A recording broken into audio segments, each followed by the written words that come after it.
ನಮಸ್ಕಾರ ಎಲ್ಲರಿಗೂ. RT online application ಪ್ರಾರಂಭ ಆಗಿರೋ ಬಗ್ಗೆ ಹೊಸ ಅಪ್ಡೇಟ್ ಬಂದಿದೆ. ಭಾಳಷ್ಟು ಜನ ಕೇಳ್ತಾ ಇದ್ದರು, RT ಆನ್ಲೈನ್ ಅಪ್ಲಿಕೇಶನ್ ಪ್ರಾರಂಭ ಆಗಿದೆಯಾ ಇಲ್ಲ, ಯಾವಾಗ ಪ್ರಾರಂಭ ಆಗುತ್ತೆ ಒಂದು ಅಪ್ಡೇಟ್ ತಿಳಿಸಿ ಅಂತ.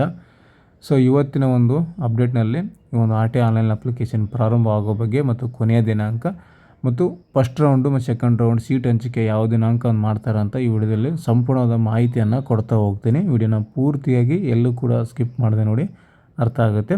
ಯಾರೆಲ್ಲ ಒಂದು RT ಆನ್ಲೈನ್ ಅಪ್ಲಿಕೇಶನ್ ಹಾಕೋಬೇಕು ಅಂದ್ಕೊಂಡಿದ್ದಾರೆ ಅಂಥವ್ರಿಗೆ ಗುಡ್ ನ್ಯೂಸ್ ಅಂತ ಹೇಳ್ಬೋದು. ಅಂತೂ ಶಾಲಾ ಶಿಕ್ಷಣ ಇಲಾಖೆ ವತಿಯಿಂದ ಒಂದು ಡೇಟನ್ನು ಕನ್ಫರ್ಮನ್ನು ಮಾಡಿದ್ದಾರೆ. ಅಧಿಕೃತವಂಥ ಅಧಿಸೂಚನೆಯನ್ನು ಇವಾಗ ನಿಮಗೆ ತೋರಿಸುತ್ತೇನೆ. ನೀವು ಕೂಡ ಬೇಕಾದರೆ ಅಧಿಕೃತವಂಥ ಅಧಿಸೂಚನೆಯನ್ನು ನೋಡ್ಕೋಬೋದು. ಮೊದಲಿಗೆ ನೀವು ಸ್ಕೂಲ್ ಎಜುಕೇಷನ್ ಅಂತ ಸರ್ಚ್ ಮಾಡ್ಕೊಳ್ಳಿ. ಗೂಗಲ್ ಸರ್ಚಲ್ಲಿ ಸ್ಕೂಲ್ ಎಜುಕೇಷನ್ ಅಂತ ಸರ್ಚ್ ಮಾಡಿ. ಸ್ಕೂಲ್ ಎಜುಕೇಷನ್ .karnataka.go.in ಅಂತ ಇದೇ ಒಂದು ವೆಬ್ಸೈಟು, ಶಾಲಾ ಶಿಕ್ಷಣ ಇಲಾಖೆ. ಇದರಲ್ಲಿ ನೀವು ಕೆಳಗಡೆ ಸ್ಕ್ರಾಲ್ ಡೌನ್ ಮಾಡ್ಕೊಳ್ಳಿ. ಇತ್ತೀಚಿನ ಒಂದು ಅಪ್ಡೇಟನ್ನು ತಿಳಿಸಿದ್ದಾರೆ. ಭಾಳಷ್ಟು ದಿನಗಳ ವೇಟ್ ಮಾಡ್ತಾ ಇದ್ದೀವಿ RT ಆನ್ಲೈನ್ ಅಪ್ಲಿಕೇಶನ್ ಪ್ರಾರಂಭ ಆಗೋ ಬಗ್ಗೆ. ಆನ್ಲೈನ್ ಅರ್ಜಿ ಪ್ರಾರಂಭ ಆದ ತಕ್ಷಣ ನಿಮಗೆ ಒಂದು ವಿಡಿಯೋ ಕೂಡ ಮಾಡಿ ಹಾಕ್ತಾನೆ. ಯಾವ ರೀತಿ ಒಂದು ಮೊಬೈಲಲ್ಲಿ ಅರ್ಜಿಯನ್ನು ಸಲ್ಲಿಸ್ಕೋಬೋದು RT ಆನ್ಲೈನ್ ಅಪ್ಲಿಕೇಶನ್ ಅಂತ ನಿಮಗೆ ತಿಳಿಸ್ಕೊಡ್ತಾ ಇದ್ದೀನಿ ನೋಡಿ. 2026-27ನೇ ಸಾಲಿನ ಶಿಕ್ಷಣ ಹಕ್ಕು ಕಾಯ್ದೆ 2009 ಸೆಕ್ಷನು ಅಡಿ ಪ್ರವೇಶ ಪ್ರಕ್ರಿಯೆ ಪರಿಷ್ಕೃತ ವೇಳಾಪಟ್ಟಿ ಅಂತ ಕೊಟ್ಟಿದ್ದಾರೆ. ಇಲ್ಲಿ ಪರಿಷ್ಕೃತ ವೇಳಾಪಟ್ಟಿ ಅಂದರೆ ತಿದ್ದುಪಡಿ ಮಾಡಿ ಒಂದು ದಿನಾಂಕವನ್ನು ಮತ್ತೆ ರೀಸ್ಕೆಡ್ಯೂಲನ್ನು ಮಾಡಿದ್ದಾರೆ. ಇದನ್ನು ನೀವು ಕ್ಲಿಕ್ ಮಾಡ್ಕೋಬೇಕು. ಕ್ಲಿಕ್ ಮಾಡಿಕೊಂಡಾಗ ಅಧಿಸೂಚನೆಯನ್ನು ಇಲ್ಲಿ ಓಪನ್ ಆಗುತ್ತೆ, ನಿಮಗೆ PDF ಓಪನ್ ಆಗುತ್ತೆ ನೋಡಿ. ಶಾಲಾ ಶಿಕ್ಷಣ ಇಲಾಖೆ ಆಯುಕ್ತರ ಕಚೇರಿ ಬೆಂಗಳೂರು ಯಾವ ದಿನಾಂಕದಂದು ಏನೆಲ್ಲ ಕ್ರಮವನ್ನು ಕೈಗೊಳ್ಳುತ್ತಾರೆ ಅನ್ನೋದು ಇಲ್ಲಿ ಸ್ಪಷ್ಟವಾಗಿ ಕೊಟ್ಟಿದ್ದಾರೆ. ಚಟುವಟಿಕೆ ಮತ್ತು ದಿನಾಂಕ ಕ್ರಮವನ್ನು ಕೊಟ್ಟಿದ್ದಾರೆ. 6/4/2026 ನೋಡಿ, 6/4/2026 ಈ ಒಂದು ಎಲ್ಲ ಒಂದು ಅನುದಾನ ಸಹಿತ ಕಾಲೇಜು ಶಾಲೆಗಳಲ್ಲಿ ಒಂದು LKG ಅಥವಾ 1ನೇ ತರಗತಿ ಅಡ್ಮಿಷನ್ ಪ್ರಾರಂಭ ಮಾಡ್ಕೋ ಬಗ್ಗೆ 25% ಈ ಒಂದು ಸೀಟ್ಗಳನ್ನು ಯಾವ್ಯಾವ ಸ್ಕೂಲುಗಳಲ್ಲಿ ಯಾವ್ಯಾವ ಸೀಟ್ ಇದ್ದಾವೆ, ಎಷ್ಟೆಷ್ಟಿದ್ದಾವೆ ಅನ್ನೋದು ಕೂಡ ಈ ಒಂದು ನೋಟಿಸ್ ಬೋರ್ಡ್ನಲ್ಲಿ ಅಂಟಿಸ್ತೀವಿ ಮತ್ತು ಜಿಲ್ಲಾ ಅಧಿಕೃತ ಅಂತ ವೆಬ್ಸೈಟ್ನಲ್ಲಿ ನಾವು ಪ್ರಕಟಣೆ ಮಾಡ್ತೀವಿ ಅಂತ 4/6 ಈ ಒಂದು ಪ್ರಕಟಣೆಯನ್ನು ಕೊಡ್ತಾರಂತೆ. ಅಂದರೆ ಯಾವ್ಯಾವ ಸ್ಕೂಲುಗಳಲ್ಲಿ ಎಷ್ಟೆಷ್ಟು ಸೀಟ್ಗಳನ್ನು ಲಭ್ಯ ಇದ್ದಾವೆ ಅನ್ನೋದು ನಿಮಗೆ 6ನೇ ತಾರೀಕು ಗೊತ್ತಾಗುತ್ತೆ. ಮುಂದಿನ ತಿಂಗಳು 6ನೇ ತಾರೀಕು ನಿಮಗೆ ಈ ಒಂದು ಸೀಟ್ಗಳ ಬಗ್ಗೆ ಮಾಹಿತಿ ಗೊತ್ತಾಗುತ್ತೆ. ಅದಾದ ನಂತರ 7ನೇ ತಾರೀಕು ನಿಮಗೆ ಪ್ರಯೋಗಾರ್ಥವಾಗಿ ಈ ಒಂದು ಟ್ರಯಲ್ ಅಂತ ಕೊಟ್ಟಿರೋಡಿ ಆನ್ಲೈನ್ ಅಪ್ಲಿಕೇಶನ್ನು ಪ್ರಯೋಗಾರ್ಥವಾಗಿ ಈ ಒಂದು ಅರ್ಜಿಗಳನ್ನ ಪ್ರಾರಂಭ ಮಾಡ್ತೀವಿ ಅಂತ ಕೊಟ್ಟಿದ್ದಾರೆ. 7/4/26 ಪ್ರಾರಂಭ ಆಗಿ 8/4/26 ಮುಕ್ತಾಯ ಆಗುತ್ತೆ ಅಂತ ಕೊಟ್ಟಿದ್ದಾರೆ. ಕೇವಲ ಒಂದಿನ ಮಾತ್ರ ಇರುತ್ತೆ. 7 ತಾರೀಕಿನ ಪ್ರಾರಂಭ ಆಗಿ 8ನೇ ತಾರೀಕು ಅದು ಕ್ಲೋಸ್ ಆಗುತ್ತೆ. ಒಂದಿನ ಮಾತ್ರ ಅಂದರೆ ಟ್ರಯಲ್ ನೋಡೋಕ್ಕೆ ಆನ್ಲೈನ್ ಅಪ್ಲಿಕೇಶನ್ ಓಪನ್ ಆಗುತ್ತೆ. ಅದು ಸಾಫ್ಟ್ವೇರ್ ಡೆವಲಪ್ಮೆಂಟ್ ಮಾಡೋದಕ್ಕೋಸ್ಕರ ಅದನ್ನು ಒಂದಿನ ಓಪನ್ ಮಾಡಿ ಮತ್ತು 8ನೇ ತಾರೀಕು ಕ್ಲೋಸ್ ಮಾಡ್ತಾರೆ. ಅದಾದ ನಂತರ ಮತ್ತೆ ನಿಮಗೆ ಅನುದಾನ ಶಾಲೆಗಳು ಸೇರಿದಂತೆ RTE ಅಡಿ ದಾಖಲಾತಿ ಕೋರಿ ಪೋಷಕರು ಆನ್ಲೈನ್ನಲ್ಲಿ ಅರ್ಜಿ ಸಲ್ಲಿಸಲು ನಿಗದಿಪಡಿಸಿದ ದಿನಾಂಕ ಅಂತ ಕೊಟ್ಟಿದ್ದಾರೆ ನೋಡಿ. ಅಪ್ಲಿಕೇಶನ್ ಹಾಕೋಕ್ಕೆ ಇಲ್ಲಿ ಡೇಟನ್ನು ಕನ್ಫರ್ಮ್ ಮಾಡಿದ್ದಾರೆ. 9/4/2026 ಅಧಿಕೃತವಾಗಿ ಅರ್ಜಿಯನ್ನು ನೀವು ಸಲ್ಲಿಸ್ಕೋಬೋದು. 9ನೇ ತಾರೀಕು ನೀವು ಅರ್ಜಿಯನ್ನು ಸಲ್ಲಿಸೋಕ್ಕೆ ಎಲಿಜಿಬಲ್ ಇರ್ತೀರ. ಅಂದರೆ ಮುಂದಿನ ತಿಂಗಳು 9ನೇ ತಾರೀಕು ಅರ್ಜಿ ಪ್ರಾರಂಭ ಆಗುತ್ತೆ. 7/5/2026 ಅರ್ಜಿ ಕೊನೆಯ ದಿನಾಂಕ ಇರುತ್ತೆ. ಒಂದು ತಿಂಗಳು ನಿಮಗೆ ಅವಕಾಶವನ್ನು ಕೊಟ್ಟಿದ್ದಾರೆ ಅಪ್ಲಿಕೇಶನ್ ಹಾಕೋಕ್ಕೆ, ಅರ್ಜಿಯನ್ನು ಸಲ್ಲಿಸ್ಕೋಬೋದು. ಮುಂದಿನ ತಿಂಗಳು ಅರ್ಜಿ ಪ್ರಾರಂಭ ಆದಾಗ ಒಂದು ವಿಡಿಯೋ ಕೂಡ ಮಾಡಿ ಹಾಕ್ತೇನೆ. ಮೊಬೈಲಲ್ಲಿ ನೀವು ಅರ್ಜಿಯನ್ನು ಸಲ್ಲಿಸ್ಕೋಬೋದು. ಆ ರೀತಿಯಾಗಿ ಈಸಿಯಾಗಿ ನಿಮಗೆ ಸರಳವಾಗಿ ತೋರಿಸ್ಕೊಡ್ತೀನಿ ಯಾವ ರೀತಿ ಅಂತ. ಸೊ ಕೊನೆಯ ದಿನಾಂಕ 7/5/26 ಮುಗಿದ ನಂತರ ಮತ್ತೆ ನಿಮಗೆ EID ಮೂಲಕ ಸಲ್ಲಿಸಿದ ಅರ್ಜಿಗಳ ದತ್ತಾಂಶ ನೈಜತೆಯ ಪರಿಶೀಲನೆ ಮಾಡುತ್ತಾರೆ ಅಂತ ಕೊಟ್ಟಿದ್ದಾರೆ. 10/4ರಿಂದ 8/5 ಈ ಒಂದು ದತ್ತಾಂಶಗಳ EID ಮೂಲಕ ಸಲ್ಲಿಸಿದ ಅರ್ಜಿಗಳನ್ನು ನೈಜತೆಯನ್ನು ಪರಿಶೀಲಿಸ್ತಾರೆ ಅಂತ ಕೊಟ್ಟಿದ್ದಾರೆ.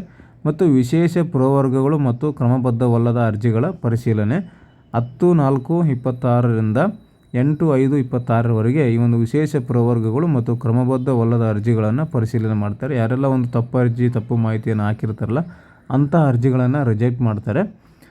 ಸರಿಯಾದನ್ನು ಮಾತ್ರ ಇಟ್ಕೊಂಡು ತಪ್ಪಾದ ಮಾಹಿತಿ ನೀಡಿ ಕರೆಕ್ಟಾಗಿ ಇನ್ಕಂಪ್ಲೀಟ್ ಆಗಿರುವಂಥ ಅರ್ಜಿಗಳನ್ನು ರಿಜೆಕ್ಟನ್ನು ಮಾಡ್ತಾರೆ ಅವರು.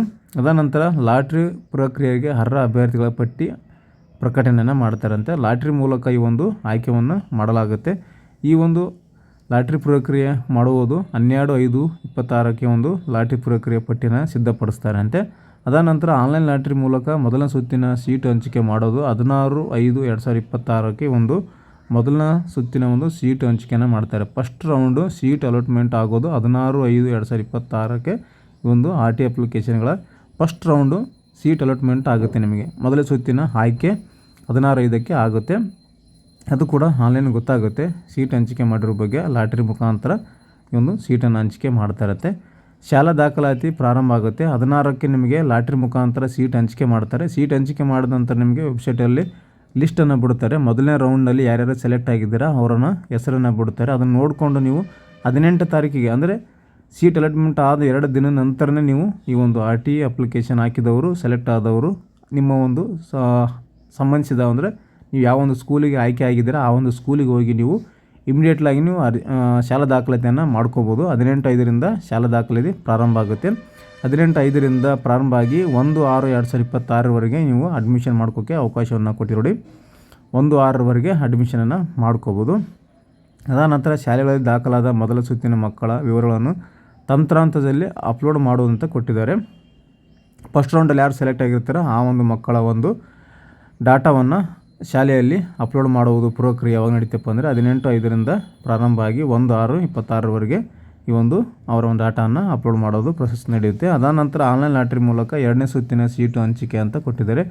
2ನೇ ಸುತ್ತಿನ ಸೀಟು ಹಂಚಿಕೆ ಸೆಕೆಂಡ್ ರೌಂಡು ಏನಾಗುತ್ತೆ 5/6/2026ಕ್ಕೆ ಸೆಕೆಂಡ್ ರೌಂಡನ್ನು ಮಾಡಿಸ್ತಾರೆ. ಸೆಕೆಂಡ್ ರೌಂಡ್ನಲ್ಲಿ ಲಾಟ್ರಿ ಮುಖಾಂತರ ಯಾರು ಆಯ್ಕೆ ಆಗ್ತಾರೆ ಅವರ ಒಂದು ಸೀಟುಗಳನ್ನು ಪಟ್ಟಿಯನ್ನು 2ನೇ ಸುತ್ತಿನ ಹಂಚಿದ ಸೀಟುಗಳ ಶಾಲೆಗಳಲ್ಲಿ ದಾಖಲಾತಿ ಅವಧಿ ಕೊಟ್ಟಿದ್ದಾರೆ. ಸೆಕೆಂಡ್ ರೌಂಡ್ ಯಾರು ಸೆಲೆಕ್ಟ್ ಆಗ್ತಾರೆ ಅವರ ಒಂದು ದಾಖಲಾತಿಯನ್ನು 6/6/26ರಿಂದ ಪ್ರಾರಂಭ ಆಗಿ 15/6/26ವರೆಗೆ ಅಡ್ಮಿಷನ್ ಮಾಡೋಕ್ಕೆ ಅವಕಾಶ ಕೊಟ್ಟಿರ್ತಾರೆ. ಯಾವೊಂದು ಸ್ಕೂಲಿಗೆ ಅಲಾಟ್ಮೆಂಟ್ ಆಗಿರುತ್ತೆ ನಿಮಗೆ ಆ ಸ್ಕೂಲಲ್ಲಿ ಹೋಗಿ ನೀವು 6/6/26ರಿಂದ 15/6/26ವರೆಗೆ ನೀವು ಈ ಒಂದು ಅಡ್ಮಿಷನ್ ಮಾಡ್ಕೋಕ್ಕೆ ಅವಕಾಶನ ಕೊಟ್ಟಿದ್ದಾರೆ. ಅದಾದ ನಂತರ ಶಾಲೆಗಳಲ್ಲಿ ದಾಖಲಾದ 2ನೇ ಸುತ್ತಿನ ಮಕ್ಕಳ ವಿವರಗಳನ್ನು ತಂತ್ರಾಂಶದಲ್ಲಿ ಅಳವಡಿಸುವುದಕ್ಕೆ 6/6/26ರಿಂದ 15/6/26ವರೆಗೆ ಕೊಟ್ಟಿದ್ದಾರೆ. ಇವಿಷ್ಟು ಈ ಒಂದು ಚಟುವಟಿಕೆಗಳು ಯಾವೊಂದು ದಿನಾಂಕಂದು ಏನೆಲ್ಲ ನಡೀತವೆ ಅಂತ ನಿಮಗೆ ವಿವರವಾಗಿ ಹೇಳಿದ್ದೇನೆ. ಡಿಸ್ಕ್ರಿಪ್ಷನಲ್ಲಿ ಕೂಡ ಹಾಕಿರ್ತೀನಿ, ನೋಡ್ಕೊಳ್ಳಿ ಹೆಚ್ಚಿನ ಮಾಹಿತಿ. ನೆಕ್ಸ್ಟ್ ವಿಡಿಯೋದಲ್ಲಿ ಮುಂದಿನ ತಿಂಗಳು 9ನೇ ತಾರೀಕು ಆನ್ಲೈನ್ ಅಪ್ಲಿಕೇಶನ್ ಪ್ರಾರಂಭ ಆಗುತ್ತೆ. ನೋಡಿ 9/4/2026ಕ್ಕೆ ಅರ್ಜಿ ಪ್ರಾರಂಭ ಆಗುತ್ತೆ. 7/5ಕ್ಕೆ ಅಪ್ಲಿಕೇಶನ್ ಕ್ಲೋಸ್ ಆಗುತ್ತೆ. ಸೊ ಈ ಒಂದು ದಿನಾಂಕ ಪ್ರಾರಂಭಿಕ ದಿನಾಂಕದಂದೇ ಒಂದು ವಿಡಿಯೋ ಕೂಡ ಮಾಡ್ತೇನೆ. ಮೊಬೈಲ್ನಲ್ಲೇ ಅರ್ಜಿಯನ್ನು ಸಲ್ಲಿಸಿ ನಿಮಗೆ ತೋರಿಸ್ತೇನೆ.